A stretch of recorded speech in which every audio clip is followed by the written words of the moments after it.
Hello दोस्तों, स्वागत है आपका इस वीडियो में। और आपको पता है कि हम भारतीय अर्थव्यवस्था यानी इंडियन इकोनॉमी पढ़ रहे हैं, ठीक है। इससे पहले हमारी 2 वीडियो अपलोड हो चुकी हैं। उस वीडियो में आपने देखा अर्थव्यवस्था का परिचय यानी अर्थव्यवस्था के बारे में देखा, और फिर आपने देखा आर्थिक समृद्धि और आर्थिक विकास, ठीक है। और इस लेक्चर में हम देखेंगे, ये लेक्चर नंबर हमारा 3 है, ठीक है, यानी तीसरा पार्ट है भारतीय अर्थव्यवस्था का, ठीक है। और इसमें हम देखेंगे राष्ट्रीय आय यानी नेशनल इनकम। इसमें हम पढ़ेंगे राष्ट्रीय आय में हम समझेंगे वस्तु और सेवा, राजनीतिक सेवा और एक वित्तीय वर्ष क्या है। उसके बाद हम देखेंगे राष्ट्रीय आय किसे कहते हैं, ठीक है। और भारत में राष्ट्रीय आय की क्या स्थिति है, ठीक है। भारत की राष्ट्रीय आय कौन, कब और कैसे निकालता है, इसके बारे में हम देखेंगे। फिर हम समझेंगे जीडीपी, जीएनपी, एनडीपी और एनएनपी ये क्या होते हैं, ठीक है, और इन्हें कैसे निकालते हैं, ठीक है। उसके बाद हम देखेंगे राष्ट्रीय आय कैसे निकालते हैं यानी राष्ट्रीय आय की गणना को देखेंगे। फिर बाद में हम देखेंगे market price, factor cost, real GDP और नॉमिनल जीडीपी। जीडीपी को निकालने के कई प्रकार देखेंगे, ठीक है। तो आप वीडियो में हमारे साथ एंड तक बने रहो। तो चलो शुरू करते हैं।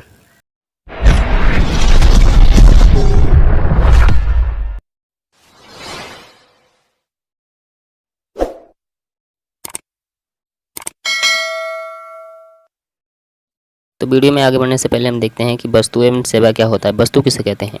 जब हमें पैसे के बदले कोई सामान मिल जाता है जिसे हम छूकर देख सकते हैं, ठीक है, तो उसे हम वस्तु कहते हैं। और जब हमें पैसे के बदले कोई सामान नहीं मिलता है, सिर्फ हमें महसूस होता है यानी हम फील कर सकते हैं कि वो चीज़ हमें मिल गई है, ठीक है, तो उसे हम क्या कहते हैं? सेवा कहते हैं। जैसे आप यहाँ पे चित्र के माध्यम से देख सकते हो, ये देखो, ये तरह तरह के औजार यहाँ पे हथियार दिए हैं, ठीक है। इनको हम छू सकते हैं, ठीक है, इन्हें काम में ला सकते हैं। तो ये हमारी वस्तु हैं। ट्रैक्टर वस्तु है, बेड वस्तु है, इसको हम खरीदते हैं और ये पैसे के बदले हमें मिलते हैं, ठीक है। और सेवा के जैसे ये देखो, एयर इंडिया का जहाज़, जैसे ये इसमें आप बैठोगे, इसमें बैठने के लिए आपसे पैसे लिए जाएंगे, तो जहाँ आपको जाना होगा वहाँ ये आपको पहुँचा देगा। ये तो नहीं है कि आपको ये पूरा जहाज़ दे देगा, ठीक है। तो ये आपको सेवा दे रहा है सिर्फ, यानी आपको वस्तु नहीं दे रहा है, सिर्फ सेवा दे रहा है, सिर्फ आपको आपकी मंजिल तक पहुंचा रहा है। इसी तरह शिक्षा, स्कूल में आप पैसे देते हो तो स्कूल में आपको सिर्फ शिक्षा मिलती है, आपको कोई ऐसा सामान नहीं मिलता है जिसे उठाकर तुम आप अपने घर ला सकते हो, ठीक है। तो स्कूल में हमें सेवा मिलती है, ना कि कोई वस्तु मिलती है। सिम कार्ड, हम एक जगह से दूसरी जगह जो बात करते हैं, ठीक है, वो हमें सिम कार्ड के ज़रिए हमें वहाँ तो नहीं पहुँचा दिया जाता है, ठीक है। हमारी सिर्फ बातें पहुँचती हैं और हमें अपने संबंधियों की बातें समझ आती हैं और सुनाई देती हैं, ठीक है। आगे हमारा एक और है, अंतिम वस्तु का मूल्य किसे कहते हैं। अब देखो, अंतिम वस्तु का मूल्य समझने के लिए हमने आपको यहाँ पे इस चित्र की सहायता ली है। जैसे देखो, आप जब कोई कंप्यूटर या लैपटॉप खरीदने जाते हो तो उसमें तरह तरह के गैजेट लगे होते हैं, जैसे प्रोसेसर, ठीक है, प्रोसेसर लगा होता है, विंडो होता है, ठीक है, प्रोसेसर होता है, विंडो होता है। तो आप जब कंप्यूटर खरीदने जाते हो तो आप कंप्यूटर वाले को क्या बोलते हो कि मुझे कंप्यूटर दे दो, मुझे कंप्यूटर चाहिए। आप ये तो नहीं बोलते हो कि ये प्रोसेसर के पैसे ले लो, ये विंडो के पैसे ले लो, ठीक है। मतलब जितनी भी कंप्यूटर में चीज़ें लगी हैं उन चीज़ों के पैसे आप अलग अलग तो नहीं देते हो, ठीक है। पूरे कंप्यूटर के पैसे आपको बताए जाते हैं कि हाँ, पूरे कंप्यूटर के पैसे इतने हैं, ठीक है। यानी आप अंतिम वस्तु का मूल्य देते हो, ठीक है। अंतिम वस्तु का मूल्य उसे ही कहते हैं जो बनकर पूरी तरह से तैयार हो और उसके पैसे आपको देने पड़ें। इसी तरह यहाँ पे एक और एग्जांपल हमने लिया है, जैसे समोसा। समोसे में आलू पड़ते हैं और तरह तरह के मसाले पड़ते हैं, ठीक है। आलू पड़ते हैं, तरह तरह के मसाले पड़ते हैं, उसका चोखा बनाया जाता है, चटनी होती है।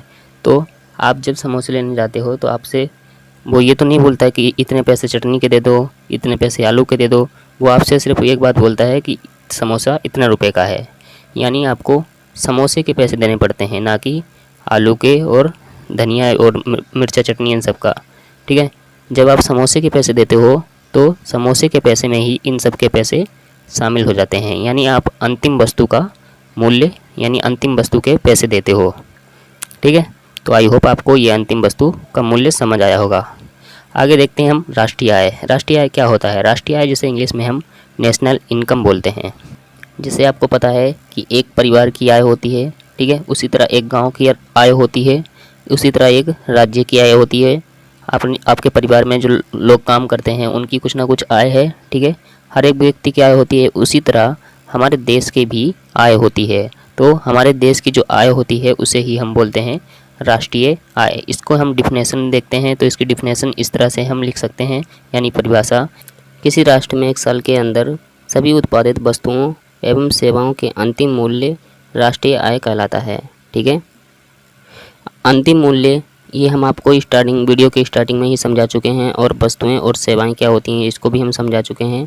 तो जब किसी देश में एक साल के अंदर वस्तुओं और सेवाओं का जो उत्पादन होता है, यानी जो उससे इनकम होती है एक साल के अंदर, ठीक है, अंतिम मूल्य के आधार पर, तो उसे हम क्या कहते हैं, उस देश की राष्ट्रीय आय कहते हैं।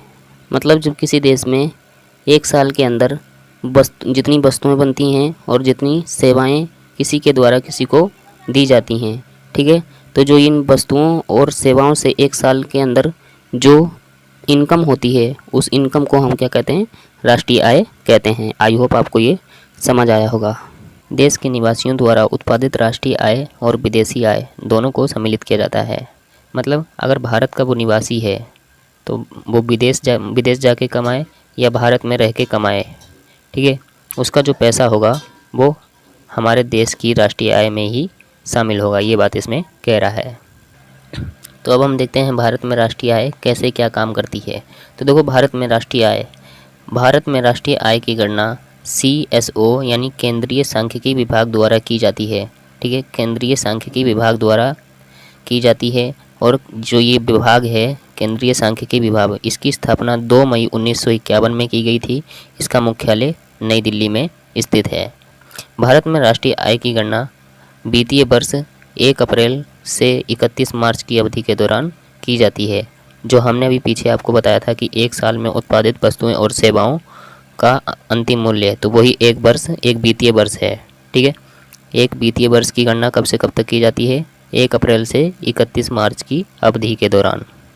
राष्ट्रीय आय की गणना के लिए केंद्रीय सांख्यिकी विभाग द्वारा भारतीय अर्थव्यवस्था के तीनों क्षेत्रों का आकलन किया जाता है। ठीक है, राष्ट्रीय आय की गणना करने के लिए भारतीय अर्थव्यवस्था के तीनों क्षेत्रों का आकलन किया जाता है।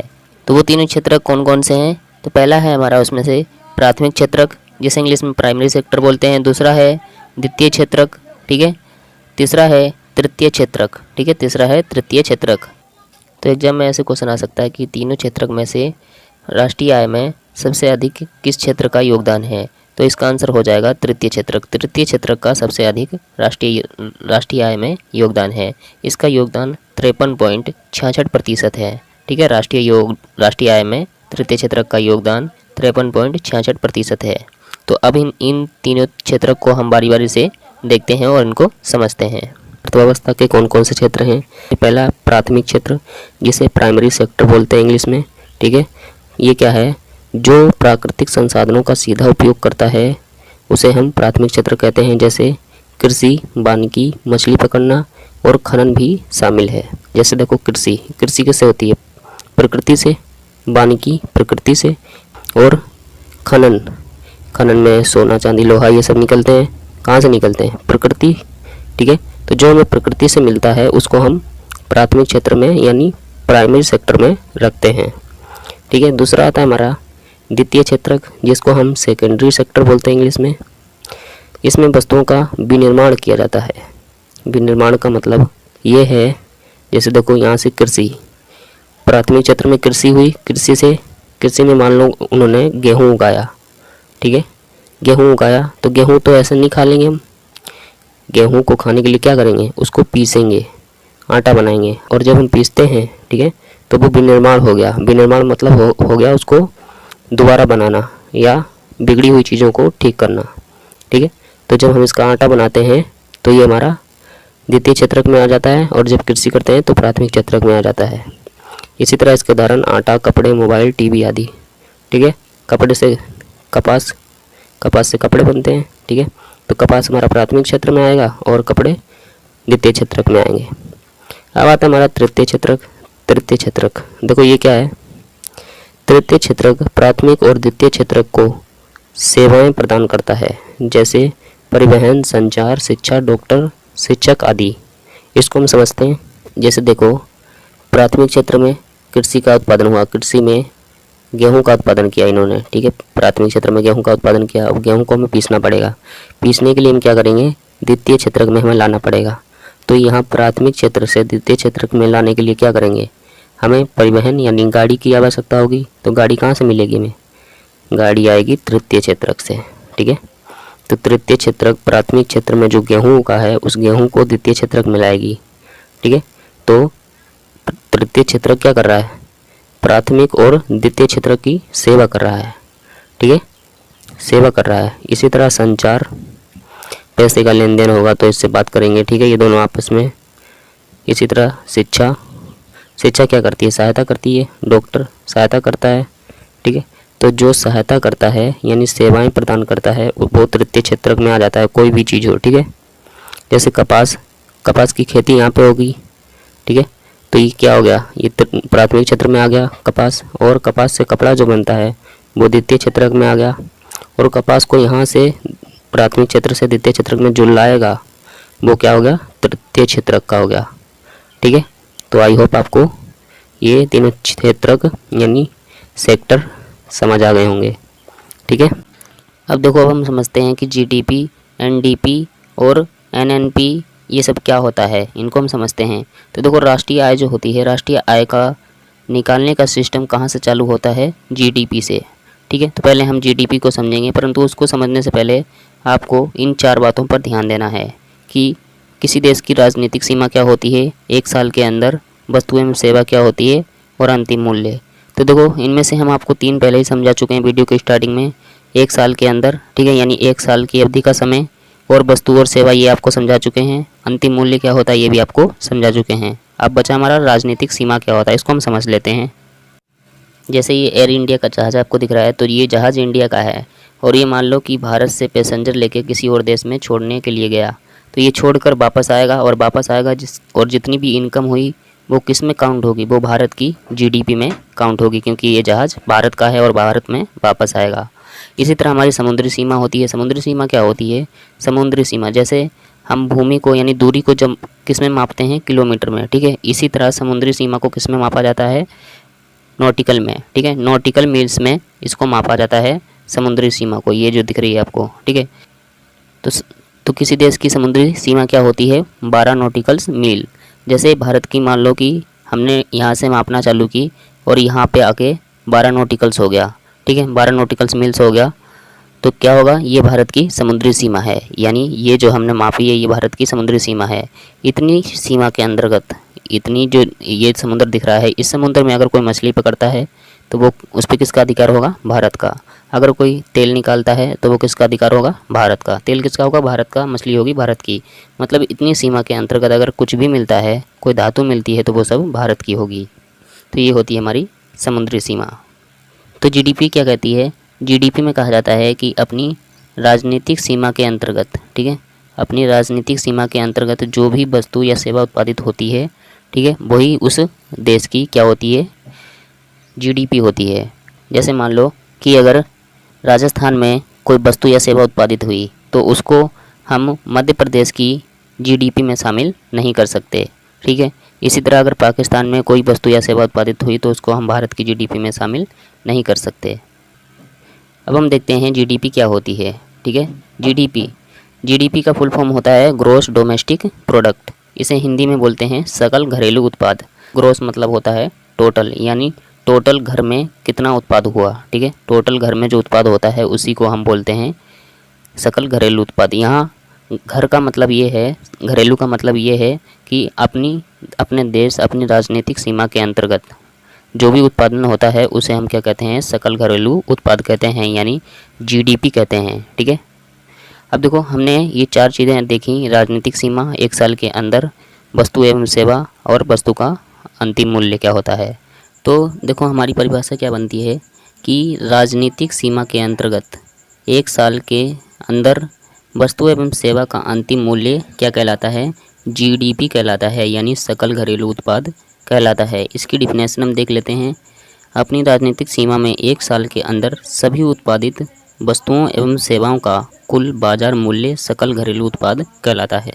देखो, आप यहाँ पे ये जो कुल बाजार मूल्य लिखा है, यहाँ पे अंतिम वस्तु का मूल्य भी लिख सकते हो, ठीक है। मतलब क्या कह रहा है इसमें कि एक साल में अपनी राजनीतिक सीमा के अंतर्गत जो भी वस्तुएं और सेवाएं उत्पादित होती हैं उनका जो मूल्य होता है उसे हम क्या कहते हैं, सकल घरेलू उत्पाद कहते हैं, यानी जीडीपी कहते हैं। ठीक है, इसको हम उदाहरण से समझते हैं। जैसे ये आपको भारत का मैप दिख रहा है और भारत में दो कंपनी है, एक टाटा और दूसरी है एलजी। टाटा कंपनी जो है वो भारत की कंपनी है और एलजी जो है वो विदेशी कंपनी है। ठीक है, और ये दोनों कंपनी भारत में उत्पादन कर रही है। और भारत का एक व्यक्ति रमज़ान वो सऊदी अरब में जाकर वहाँ पे 20 रुपये कमा रहा है और टाटा कंपनी जो है वो भारत में 100 रुपये का उत्पादन कर रही है और एलजी 50 रुपये का उत्पादन कर रही है। तो हमारे भारत की जीडीपी क्या होगी, हमारे भारत की जीडीपी कैसे निकालेंगे हम? देखो, ये व्यक्ति जो है हमारा, ये हमारे देश का ज़रूर है परंतु ये हमारे देश में नहीं है, इसलिए हम इसको भारत की जीडीपी में शामिल नहीं करेंगे। और एलजी ये हमारे देश में है, विदेश की कंपनी है, फिर भी हम इसको शामिल करेंगे क्योंकि ये हमारे देश में है। तो भारत की जीडीपी क्या बनेगी? जो टाटा 100 रुपये कमा रहा है और एलजी 50 रुपये कमा रही है, इन दोनों को जब हम जोड़ते हैं तो वो हमारी जीडीपी होती है। जैसे हमने यहाँ पे जोड़ दिया तो 100 और 50 को जोड़ेंगे तो आ जाएगा 150, यानी इंडिया जीडीपी क्या है, इंडिया की जीडीपी क्या है? 150 रुपये। जीडीपी से हमें ये पता चलता है कि उस देश में कितना ज़्यादा उत्पादन हो रहा है। अगर उस देश में उत्पादन ज़्यादा हो रहा है तो क्या होगा? सरकार को टैक्स ज़्यादा मिलेगा। ठीक है, रोज़गार ज़्यादा मिलेगा लोगों को। इसी तरह हमारा एक और होता है एनडीपी, जिसे इंग्लिश में नेट डोमेस्टिक प्रोडक्ट बोलते हैं। इसका फुल फॉर्म होता है नेट डोमेस्टिक प्रोडक्ट। इसे हिंदी में बोलते हैं शुद्ध घरेलू उत्पाद। एनडीपी जो होता है वो हमारा शुद्ध घरेलू उत्पाद होता है और जीडीपी में ही एनडीपी आ जाता है। तो ये एनडीपी क्या होता है इसको हम समझते हैं। तो देखो, जैसे ये भारत में एक टाटा कंपनी काम कर रही है और एक एलजी। 100 रुपये का उत्पादन टाटा कंपनी ने किया और 50 रुपये का किसने किया? एलजी कंपनी ने। और मान लो कि 3 रुपये का उत्पादन टाटा कंपनी का बर्बाद हो गया, यानी टूट गया या खो गया या ख़राब हो गया। इसी तरह 5 रुपये का उत्पादन एलजी कंपनी का ख़राब हो गया या बर्बाद हो गया, कुछ भी। ठीक है, तो इन दोनों को हम जोड़ेंगे तो ये हो जाएगा हमारा 8 रुपये। ठीक है, तो जीडीपी जो हमारी आई है भारत की कितनी है? 150 रुपये। तो 150 रुपये में से जब हम क्या करेंगे, 150 रुपये में से इन 8 रुपये को घटा देंगे तो जो आएगा हमारा वो क्या होगा? वो होगा हमारा एनडीपी। ठीक है, तो हम इसको घटा देते हैं। तो देखो, इंडिया की जीडीपी कितनी है? 150 रुपये, और 150 रुपये में से हम किसको घटा देंगे? 8 रुपये, जो कि 8 रुपये का उत्पादन बर्बाद हुआ है। तो एनडीपी आ जाएगी हमारी 142 रुपये, यानी जो शुद्ध आय है हमारी, शुद्ध उत्पाद है जो हमारा, वो कितना है? 142 रुपये। ठीक है, जीडीपी को इसी तरह ज्ञात किया जाता है कि जीडीपी को ज्ञात करके और जीडीपी में से कितने मूल्य का हार्स हुआ है, यानी मूल्य की कमी हुई है, मूल्य का नुकसान हुआ है, उसको माइनस कर देते हैं हम। ठीक है, तो हमारा एनडीपी निकल के आ जाता है। अब देखो, है हमारा सकल राष्ट्रीय उत्पाद। अभी हमने देखा था सकल घरेलू उत्पाद यानी जीडीपी देखा था, अब हम देखेंगे जीएनपी। तो देखो, आप पहले शब्द देखो, वो था हमारा जो जीडीपी था हमारा, वो था हमारा सकल घरेलू उत्पाद, यानी कि हमारे देश के अंदर जो उत्पादन हो रहा है एक साल के अंदर, ठीक है, वो हमारा सकल घरेलू उत्पाद था। और ये हमारा सकल राष्ट्रीय उत्पाद। इन दोनों में अंतर क्या है? जीडीपी में क्या होता था कि हमारी राष्ट्रीय सीमा में एक साल के अंदर जो भी वस्तुएं और सेवाएं उत्पादित होती थीं, ठीक है, वो हमारे सिर्फ राष्ट्र में ही उत्पादित होती थीं। ठीक है, मतलब कोई भी हमारे देश का ही कोई कंपनी या व्यक्ति अगर बाहर चला जाता था तो उसको हम शामिल नहीं करते थे जीडीपी में। परंतु इसमें क्या होता है, सकल राष्ट्रीय उत्पाद में, इसमें हमारे देश के नागरिक हैं, ठीक है, हमारे देश के जो नागरिक हैं वो हमारे देश में उत्पादन करें या हमारे देश की कोई कंपनी हमारे देश में उत्पादन करे या किसी और देश में जाके उत्पादन करे और वहाँ से पैसे कमाए, तो हमारे देश के नागरिक कहीं भी जाके उत्पादन करें, उनकी जो राष्ट्रीय आय होगी वो हमारी जीएनपी में शामिल होगी, यानी हमारे भारत में उसकी गणना की जाएगी। ये है जीएनपी। ठीक है, यानी सकल राष्ट्रीय उत्पाद। इसकी परिभाषा देखो, एक साल के अंदर भारतीय नागरिकों द्वारा देश या विदेश में सभी उत्पादित वस्तुएं एवं सेवाओं का कुल बाजार मूल्य सकल राष्ट्रीय उत्पाद कहलाता है या जीएनपी कहलाता है। जीएनपी का फुल फॉर्म है ग्रॉस नेशनल प्रोडक्ट। ग्रॉस का मतलब इकोनॉमिक्स भाषा में क्या होता है? टोटल। जो हमारा टोटल होता है उसको हम इकोनॉमिक्स में ग्रॉस कहते हैं। ठीक है, तो एक साल में हमारे देश के नागरिक देश में काम करें या विदेश में काम करें, जो वो पैसे कमाएंगे वो हमारा कहाँ काउंट होगा, हमारे देश में काउंट होगा, यानी जीएनपी में काउंट होगा। उसे हम बोलेंगे सकल राष्ट्रीय उत्पाद या जीएनपी। इसको हम एग्जांपल से समझते हैं। मैं पिछले वाला एग्जांपल ले रहा हूँ।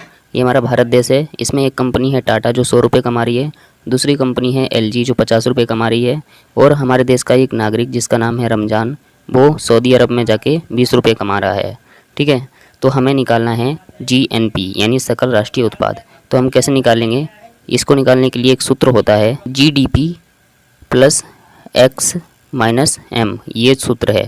ठीक है, तो इसमें जो एम है हमारा, एम क्या है? एम है हमारा विदेशियों द्वारा उत्पाद। ठीक है, यानी जो विदेश की कंपनी हमारी भारत देश में आके काम कर रही हैं और वहाँ से इनकम कर रही हैं।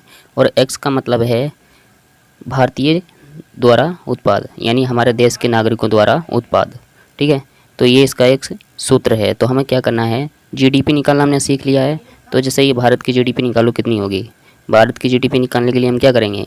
जो हमारे देश में काम हो रहा है, जितनी इनकम हो रही है, उसको हम जोड़ लेंगे। तो इसमें देखो टाटा कंपनी 100 रुपये कमा रही है, एलजी कंपनी 50 रुपये कमा रही है, तो हमारी जीडीपी कितनी हो गई? 150 रुपये। ठीक है, तो हमें क्या करना है? इस अपनी जीडीपी में से यानी 150 रुपये में से क्या करना है कि जो विदेश की कंपनी जितना कमा रही है हमारे देश में, उसको घटा देना है। और हमारे देश का जो नागरिक, जितने भी नागरिक या जो भी कंपनी विदेश में जाके जितना पैसा कमा रही हैं, उसको हमारे जीडीपी में ऐड कर देना है। ठीक है, क्या बोला एक बार और कि हमारे देश में जो भी कंपनी, विदेश की कंपनी अगर आके काम कर रही है और वहाँ से पैसे कमा रही है, उसको हम अपनी जीडीपी में से पहले जीडीपी निकालेंगे और फिर जीडीपी में से घटा देंगे। और हमारे देश का कोई कंपनी या नागरिक अगर विदेश में जाके पैसे कमा रही है, उसको हम अपनी जीडीपी में ऐड कर देंगे। तो हमारी क्या आ जाएगा? हमारी आ जाएगी जीएनपी, मतलब सकल राष्ट्रीय उत्पाद। ठीक है, ये हमारी सकल राष्ट्रीय उत्पाद आ जाएगी। तो हमारी जीडीपी आ गई 150 रुपये। एक्स क्या है हमारा? यहाँ पे एक्स है हमारा भारतीयों द्वारा उत्पाद। तो यहाँ पे रमज़ान जो है विदेश में जाके 20 रुपये कमा रहा है, तो 20 रुपये हमने ऐड कर दिया। और एम क्या है?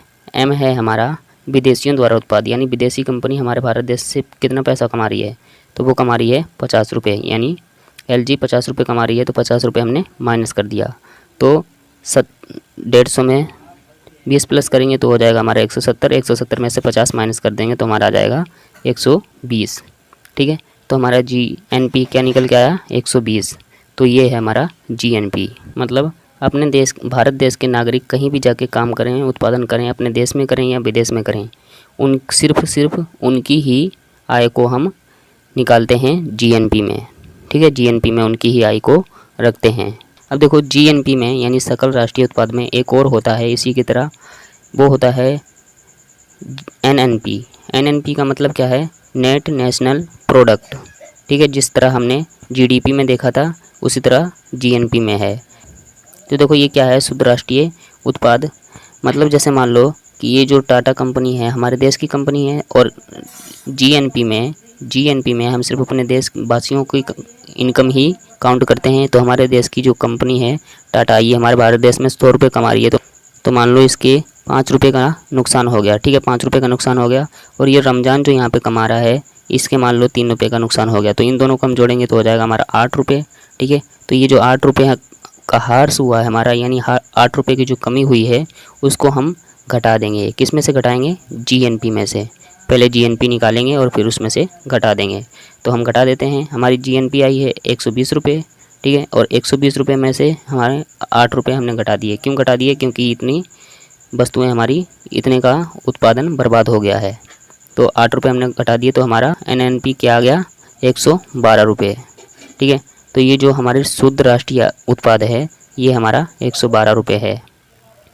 तो अब हम देखते हैं राष्ट्रीय आय की गणना। राष्ट्रीय आय निकालने के लिए हमें बहुत सारे आंकड़ों की ज़रूरत होती है, यानी डेटा की ज़रूरत होती है। जैसे पहले हमें जीडीपी की ज़रूरत पड़ती है, जीडीपी से हम जीएनपी निकालते हैं, जीएनपी से एनएनपी निकालते हैं, उसके बाद शुद्ध राष्ट्रीय आय, फिर प्रति व्यक्ति आय निकालते हैं। ठीक है, तो राष्ट्रीय आय निकालने के लिए हमें इन सब की ज़रूरत पड़ती है। तो पहले हम समझते हैं जीडीपी। जीडीपी को 2 आधार पर निकाला जाता है। पहला होता है फैक्टर कॉस्ट, जिसे हिंदी में कारक लागत बोलते हैं। दूसरा होता है मार्केट प्राइस। तो पहले हम समझते हैं फैक्टर कॉस्ट क्या होता है। जब हम किसी भी चीज़ का उत्पादन करते हैं तो हमें 4 चीज़ों की ज़रूरत होती है। वो 4 चीज़ें होती हैं हमारी भूमि, यानी जिस भूमि पर हम उत्पादन करेंगे। दूसरा होता है श्रम, ठीक है। तीसरा होता है पूंजी और चौथा होता है उद्यमी, ठीक है। उद्यमी मतलब जो किसी भी उत्पादन के लिए पैसे लगाता है, और श्रम मतलब होता है मेहनत, यानी जो उसमें काम करने वाले श्रमिक होते हैं। तो फैक्टर कॉस्ट में 4 चीज़ें होती हैं। किराया यानी भूमि का किराया, ठीक है। मजदूरी यानी जो मजदूर काम करते हैं उनकी मजदूरी, और पूंजी यानी ब्याज, और उद्यमी किसी भी चीज़ का उत्पादन क्यों करता है, क्यों पैसे लगाता है, लाभ कमाने के लिए, ठीक है। तो इन चारों चीज़ों की जोड़कर हमारा क्या बनता है, फैक्टर कॉस्ट बनता है, ठीक है। ये चारों चीज़ें जब रहती हैं तो उसको हम बोलते हैं फैक्टर कॉस्ट। जैसे इसको एक एग्जांपल से समझते हैं। जैसे मान लो कि भूमि, श्रम, पूंजी और उद्यमी, इन चारों ने मिलकर पंखे को बनाया, पंखे का उत्पादन किया। तो पंखे को बनाने में कुल खर्चा कितना आया, 500 रुपये, ठीक है। इन चारों को मिलाकर 500 रुपये खर्चा आया। तो ये जो 500 रुपये हो गया, ये 500 रुपये क्या हो गया, ये पंखे का फैक्टर कॉस्ट हो गया, यानी कारक लागत हो गई पंखे की। तो ये आपने समझा फैक्टर कॉस्ट। अब हम समझते हैं मार्केट प्राइस यानी बाज़ार मूल्य। बाज़ार मूल्य, जैसे मान लो कि ये पंखा आपको यहाँ पे कारक लागत में 500 रुपये का मिल रहा था, परंतु यही पंखा जब मार्केट में बिकने के लिए जाएगा तो उसकी कीमत बढ़कर 500 से 600 रुपये हो जाएगी या 700 रुपये हो जाएगी। ऐसा क्यों होता है, ऐसा होता है टैक्स के कारण, ठीक है। मार्केट में जब कोई भी वस्तु बिकने के लिए जाती है तो उसमें ये उत्पादन लागत तो शामिल होती है, मतलब ये जो भूमि, पूंजी, श्रम और उद्यमी, इन चारों की आय तो शामिल होती है, जैसे हम उत्पादन लागत बोलते हैं या कारक लागत बोलते हैं। साथ ही टैक्स जुड़ जाता है उस चीज़ पे, ठीक है। और कोई चीज़ें ऐसी होती हैं, वस्तु ऐसी होती हैं जिन पर हमें सब्सिडी भी मिल जाती है। सब्सिडी का मतलब होता है सरकार की तरफ से आर्थिक सहायता मिलना, ठीक है। किसी भी चीज़ पे छूट मिल जाती है तो उसे हम सब्सिडी बोलते हैं। तो उत्पादन लागत शामिल होती है और टैक्स शामिल होता है। टैक्स जो होता है किसी भी वस्तु की कीमत को बढ़ा देता है, ठीक है, और सब्सिडी किसी भी वस्तु की कीमत को घटा देती है। यानी ये टैक्स और सब्सिडी किसी भी वस्तु की कीमत को रियल वैल्यू तक नहीं रहने देते हैं।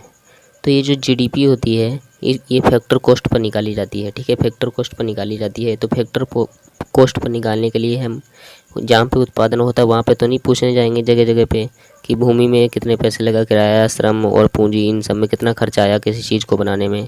तो हम क्या करते हैं, बाज़ार में जो किसी वस्तु की कीमत होती है उसी कीमत में से जो उस पर टैक्स लगा है उस टैक्स को हम क्या करते हैं, घटा देते हैं, और जितनी अगर सब्सिडी मिली है तो उस सब्सिडी को प्लस कर देते हैं।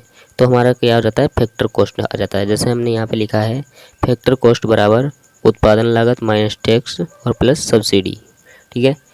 जो हमारी मार्केट प्राइस है किसी वस्तु का, उसमें से हम टैक्स को घटा देंगे जितना उस वस्तु पर टैक्स लगा है, और जितनी अगर सब्सिडी मिली है तो सब्सिडी को प्लस कर देंगे, तो हमारा फैक्टर कॉस्ट निकल के आ जाएगा, ठीक है। तो फैक्टर कॉस्ट के आधार पर हम निकालते हैं जीडीपी को। तो अब हम देखते हैं नॉमिनल जीडीपी। देखो नॉमिनल जीडीपी जो होती है ये करंट प्राइस पर निकाली जाती है, यानी चालू मूल्य पर। नॉमिनल का मतलब होता है, नॉमिनल जीडीपी का मतलब होता है कि नाम मात्र की जीडीपी, ये किसी काम की जीडीपी नहीं होती है। इसको समझने के लिए हम एक उदाहरण लेते हैं। जैसे मान लो कि हम यहाँ पे पेन का उदाहरण ले रहे हैं, ठीक है, पेन का। तो देखो जैसे ये हमने टेबल बनाई है, यहाँ पे इस टेबल में ये ईयर दी हुई है, यहाँ पे साल, और ये प्राइस और ये संख्या। मतलब 2020 में एक पेन का रेट 5 रुपये था और 2020 में 20 पेन बनाए गए, ठीक है। इसी तरह 2021 में पेन का रेट 6 रुपये हो गया और 2021 में 19 पेन बनाए गए। इसी तरह 2022 में पेन का रेट कितना हो गया, 10 रुपये, और कितने पेन बनाए गए 2022 में, 15। तो इनमें देखो अगर हम इनका गुना करें, यानी 5 का 20 से गुना करेंगे तो हमारा क्या आएगा, तो ये आ जाएगा हमारा 100। यानी 2020 में कितनी जीडीपी रही, 100, ठीक है। इसी तरह 6 को हमने 19 से गुना कर दिया तो ये आ गया 114, ठीक है। तो 2021 की जीडीपी कितनी हो गई, 114, और 10 को हमने 15 से गुना किया तो ये आ गया 150, यानी 2022 की जीडीपी कितनी है, 150। अब देखो आप एक बात यहाँ पे देखो कि आपको यहाँ पे जीडीपी बढ़ती हुई दिखाई देगी। जैसे पहले 100 थी, ठीक है, फिर 2021 में 114 हो गई, फिर 2022 में 150 हो गई। परंतु रियल जीडीपी में आपको जीडीपी घटती हुई दिखाई देगी, ठीक है, इसमें बढ़ती हुई दिखाई दे रही है। तो ये हमने देखा नॉमिनल जीडीपी, इस तरह से नॉमिनल जीडीपी निकाल सकते हैं। अब हम देखते हैं रियल जीडीपी। तो देखो रियल जीडीपी इसको फिक्स प्राइस पर निकाला जाता है, यानी स्थिर मूल्य पर। स्थिर मूल्य का क्या मतलब है, जैसे देखो 2020 में भी एक पेन का मूल्य 5 रुपये था, 2021 में भी एक पेन का मूल्य 5 रुपये और 2022 में भी एक पेन का मूल्य 5 रुपये। इसको हम बोलते हैं आधार वर्ष, यानी किसी खास वर्ष का हम प्राइस रख लेते हैं और उसी को हम बोलते हैं आधार वर्ष। जैसे अभी का आधार वर्ष हमारा चल रहा है भारत देश का 2017-18। इससे पहले जो आधार वर्ष था वो था 2011-12। तो इसमें देखो, इसमें हम अगर गुना करेंगे तो 5 को 20 से गुना करेंगे तो आ जाएगा 100, ठीक है। तो 2020 की जीडीपी कितनी हो गई, 100, और 5 को 19 से गुना करेंगे तो जीडीपी आ जाएगी हमारी 95। 5 को 15 से गुना करेंगे तो आ जाएगी 75। तो आप यहाँ पे देख सकते हो कि जीडीपी हमारी घट रही है, जबकि नॉमिनल जीडीपी में जीडीपी हमें बढ़ते हुई दिखाई दे रही थी और इसमें घटते हुए दिखाई दे रही है।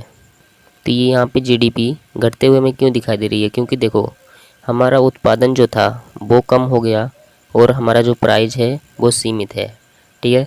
परंतु नॉमिनल जीडीपी थी, नॉमिनल जीडीपी में क्या हुआ था कि हमारा उत्पादन तो घट रहा था, ठीक है, परंतु प्राइस बढ़ रहा था, इसलिए ये बढ़ते हुए दिखाई दे रही थी, ठीक है। यानी रियल जीडीपी में हमें सिर्फ क्या दिखाई देता है, उत्पादन दिखाई देता है कि कितना उत्पादन हुआ है, ठीक है, उत्पादन का पता चलता है इसमें रियल जीडीपी में, जबकि नॉमिनल जीडीपी में उत्पादन और प्राइस दोनों का पता चलता है। अब हम देखते हैं राष्ट्रीय आय कैसे निकालते हैं। तो देखो अभी हमने सीखा फैक्टर कॉस्ट पर जीडीपी को निकालना। अगर आपको पता नहीं है कि जीडीपी किसे कहते हैं तो आप पिछली वीडियो जाके देख लो, मैं आपको फ़िलहाल यहाँ पे हल्का फुल्का समझा देता हूँ। जैसे ये हमारा भारत देश है, भारत देश में एक कंपनी है टाटा जो 100 रुपये कमा रही है, दूसरी कंपनी है एलजी जो 50 रुपये कमा रही है भारत में ही रह के, और हमारे देश का एक नागरिक जिसका नाम है रमजान, वो सऊदी अरब में जाकर 20 रुपये कमा रहा है। तो हमारी जीडीपी क्या होगी, हम अपने देश के नागरिक को नहीं गिनेंगे जो हमारे भारत देश के बाहर है, ठीक है। कोई भी नागरिक या कंपनी अगर हमारे देश के बाहर कमा रही है तो उसको हम अपनी भारत की जीडीपी में शामिल नहीं करेंगे। तो हमारे भारत की जीडीपी क्या हो जाएगी, 100 और 50 को प्लस कर देंगे, मतलब भारत में जितनी भी इनकम हो रही है वस्तुओं और सेवाओं के बदले वो हमारे भारत की जीडीपी होगी। तो हमारे भारत की जीडीपी निकल के आ जाएगी कितनी, 150 रुपये, ठीक है, क्योंकि 100 रुपये टाटा कंपनी कमा रही है और 50 रुपये एलजी कंपनी कमा रही है। तो जीडीपी हमारी आ गई फैक्टर कॉस्ट पर। हम यहाँ पे ये मान के चल रहे हैं कि कोई टैक्स या सब्सिडी यहाँ पे नहीं मिल रही है, ना ही टैक्स लग रहा है। तो हमारे भारत देश की जीडीपी आ गई 150 रुपये। अब हमें निकालना है जीएनपी। तो जीएनपी क्या होती है, जीएनपी में सिर्फ हम अपने देश के नागरिकों को शामिल करते हैं, यानी विदेशी कंपनी या विदेशी व्यक्ति की आय को शामिल नहीं करते हैं। जैसे हमारे भारत की कंपनी टाटा यहाँ पे 100 रुपये कमा रही है और हमारे देश का नागरिक रमजान सऊदी अरब में जाके 20 रुपये कमा रहा है, तो मैं बस रमजान और अपने भारत की कंपनी टाटा के इनकी आय ही शामिल करूँगा जीएनपी में। एलजी कंपनी इसकी आय शामिल नहीं करूँगा क्योंकि ये विदेशी कंपनी है, ठीक है। तो हमारी जीएनपी कितनी आ जाएगी, जीएनपी को निकालने का एक फार्मूला होता है बराबर जीडीपी प्लस एक्स। एक्स क्या है यहाँ पे, एक्स है भारतीयों द्वारा विदेश में कमाए गए पैसे, एक्स है यहाँ पे, ठीक है। तो भारत के नागरिक ने विदेश में कितने रुपए कमाए, 20 रुपये, तो हमने 20 रुपये यहाँ पे लिख दिया, ठीक है।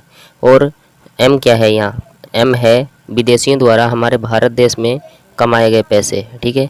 तो 50 रुपये विदेशी कंपनी ने हमारे भारत देश में कमाए तो उसको हमने माइनस कर दिया। तो 150 में हम 20 प्लस करेंगे तो हो जाएगा 170, और 170 में से 50 माइनस करेंगे तो कितना बचेगा, 120। तो हमारे देश की जीएनपी कितनी आ गई, 120 रुपये, ठीक है, फैक्टर कॉस्ट पर। तो जीएनपी आ गई हमारी फैक्टर कॉस्ट पर 120 रुपये, ठीक है, भारत देश की। और हमें जीएनपी से निकालना है एनएनपी, ठीक है, यानी नेट नेशनल प्रोडक्ट। तो एनएनपी निकालने के लिए हम क्या करते हैं, जो हमारा हार्स होता है यानी जो कमी होती है, ठीक है, उसको हम जीएनपी में से घटा देते हैं तो हमारी एनएनपी निकल के आ जाती है। जैसे हम यहाँ पे मान लेते हैं कि 8 रुपये का नुकसान हुआ है, ठीक है। जो ये भारत की कंपनी भारत में कमा रही है, या रमज़ान जो 20 रुपये यहाँ पे कमा रहा है, इन दोनों ने जो उत्पादन किया और उसके बदले पैसे ले रहे हैं, ठीक है, उनमें मान लो कि इनकी आय में 8 रुपये का हार्स हो गई, यानी कमी हो गई। तो 8 रुपये हम घटा देते हैं, तो जीएनपी में से हम 8 रुपये घटा देंगे तो हमारा बचेगा 112 रुपये, ठीक है, 112 रुपये। एनएनपी निकालने का ये सूत्र होता है जीएनपी माइनस मूल्यह्रास, यानी जितनी कमी हुई है किसी वस्तु के मूल्य में उसको हम घटा देते हैं तो हमारी एनएनपी निकल के आ जाती है। तो ये जो एनएनपी निकल के आई है हमारी, ये क्या है हमारी, ये है हमारी राष्ट्रीय आय, ठीक है। शुद्ध राष्ट्रीय आय हमारी एनएनपी है, ठीक है। तो आई होप आपको ये राष्ट्रीय आय निकालना आया होगा समझ। अब देखो इस राष्ट्रीय आय से हम प्रति व्यक्ति आय निकालना देखते हैं कैसे निकालते हैं। देखो प्रति व्यक्ति आय निकालने के लिए आपको राष्ट्रीय आय में कुल जनसंख्या से भाग दे देना होगा, तो हमारी प्रति व्यक्ति आय निकल के आ जाएगी। यानी राष्ट्रीय आय हम निकालेंगे पहले, यानी एनएनपी निकालेंगे, ठीक है। और फिर उसके बाद हमारे देश की जितनी भी जनसंख्या देश में, उस जनसंख्या से हम भाग दे देंगे राष्ट्रीय आय में, तो हमारी क्या आ जाएगी, प्रति व्यक्ति आय आ जाएगी, यानी एक व्यक्ति की आय आ जाएगी। तो यहाँ पे हमने आपके लिए लिख दिया है, ठीक है। ये बातें भी आपको ध्यान रखनी है कि दादा भाई नौरोजी ने वर्ष 1867 से 68 में भारत की प्रति व्यक्ति आय 20 रुपये बताई थी, ठीक है। फिर उसके बाद लॉर्ड कर्जन ने 1901 में प्रति व्यक्ति आय कितनी बताई थी, 30 रुपये, ठीक है। फिर BKRB राव ने 1931 से 1932 में पहली बार वैज्ञानिक तरीके से, ठीक है, वैज्ञानिक तरीके से पहली बार भारत की प्रति व्यक्ति आय का आकलन कितना बताया था, 62 रुपये प्रति व्यक्ति आय, ठीक है। तो ये बात आपको ध्यान रखनी है। तो बस यही था आज की वीडियो में। अगर आपको वीडियो पसंद आए तो प्लीज़ वीडियो को लाइक करें, शेयर करें और चैनल को सब्सक्राइब करके बेल आइकन को ऑल पे क्लिक कर लें। धन्यवाद।